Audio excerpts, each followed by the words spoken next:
Enggak dibaca.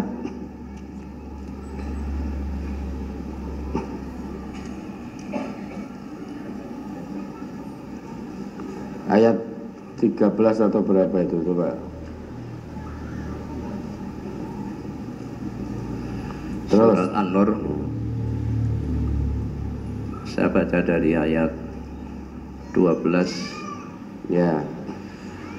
Laula iz sami'tumuhu dzannal mu'minuna wal mu'minatu bi anfusihim khaira wa qalu hadza ifkum mubin laula ja'u alaihi bi arba'ati syuhada fa idz lam ya'tu bi syuhada'i fa ulaika indallahi humul kadzibun.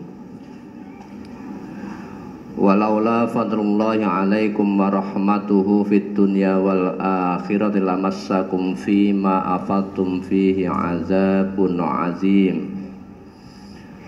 Italaqawnahu bi alsinatikum wa taquluna bi afwahikum ma laysa lakum bihi ilm wa tahsabunahu hayyinan wa huwa indallahi azim. Laula walaula iz sami'tumuhu qultum ma yakunu lana an natakallama bihadza subhanaka hadza buhtanun azim. Ya, ini. Mengapa di waktu kamu mendengar berita bohong itu, orang-orang mukmin dan mukminat tidak berprasangka baik terhadap diri mereka sendiri? Dan mengapa tidak berkata ini adalah suatu berita bohong yang nyata? Mengapa mereka yang menuduh itu tidak mendatangkan 4 orang saksi atas berita bohong itu? Oleh karena mereka tidak mendatangkan saksi-saksi, maka mereka itulah pada sisi Allah orang-orang yang dusta.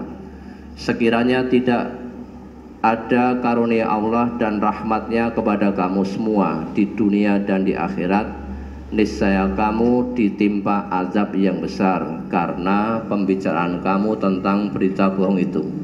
Ingatlah, di waktu kamu menerima berita bohong itu dari mulut ke mulut, dan kamu katakan dengan mulutmu apa yang tidak kamu ketahui sedikit pun juga, dan kamu menganggapnya suatu yang ringan saja, padahal di sisi Allah adalah besar. Dan mengapa kamu tidak berkata di waktu mendengar berita bohong itu, sekali-kali tidak pantas bagi kita memperkatakan ini, Maha suci Engkau ya Tuhan kami, ini adalah dusta yang besar. Ya dah. Kalau ada orang yang datang pada kita membicarakan aib seseorang, menjelek-jelekan aib atau menjelek-jelekan orang lain, mengajak kita untuk membenci seseorang, katakan pada pembawa berita itu, ma yakunu lana an natakallama bihada. Tidak pantas bagi kita membicarakan ini. Dalam sabda Rasulullah, kalau toh informasinya betul, itu namanya ghibah. Atadruna mal ghibah? Tahukah kalian apa yang disebut ghibah? Ghibah itu dzikruka akhuka bima yakroh. Kamu menyebut aib saudaramu dengan apa yang dia benci. Lah kalau aib kita itu disebut oleh orang lain, kita itu kan benci juga, tidak suka. Lah apalagi kita menyebut aib saudara kita, sama. Kalau saudara kita tahu aibnya disebut-sebut, dia juga tidak suka. Terus para sahabat bertanya, ya Rasulullah, bagaimana jika yang kami sebut-sebut itu betul-betul ada pada fulan? Maka jawab Nabi, kalian telah menghibahnya. Tapi kalau sampai yang disebut itu tidak ada pada diri fulan, faqad bahat tahu, sungguh kalian telah berbuat kebohongan yang besar. Mau menyebut aib kalau itu betul ada pada saudara kita, kita terkena ghibah, melanggar larangan ghibah. Apalagi kalau isinya tidak betul. Maka menurut Nabi kita terkena, telah melakukan satu kebohongan yang besar. Maka yang dilihat isi beritanya. Siapapun penyampainya, kalau isi beritanya tidak benar, maka penyampai itu memiliki sifat kefasikan. Siapapun itu, tanpa kecuali, baik yang sudah kita kenal maupun yang belum kita kenal.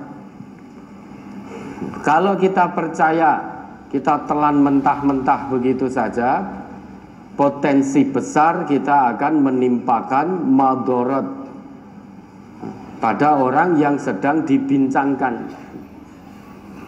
Kadung percaya, kadung ikut membenci, kadung ikut tidak mau ketemu dan lain sebagainya, ternyata beritanya bohong. Kita timpakan madharat pada fulan, maka nanti kita menyesal di hadapan Allah. Maka lihat siapa yang mengatakan, lihat apa yang dikatakan, jangan melihat siapa yang mengatakan. Ungzuru ila maqala wala tanzuru ila man qala. Lihat apa-apa yang dia katakan, jangan melihat siapa yang mengatakan. Sekalipun sudah dikenal ini orang baik, tapi kalau isi beritanya bohong, berarti dia menyimpan sifat kefasikan. Karena orang yang betul-betul baik tidak mungkin memberikan berita bohong. Ya, ada lagi. Halaman 8.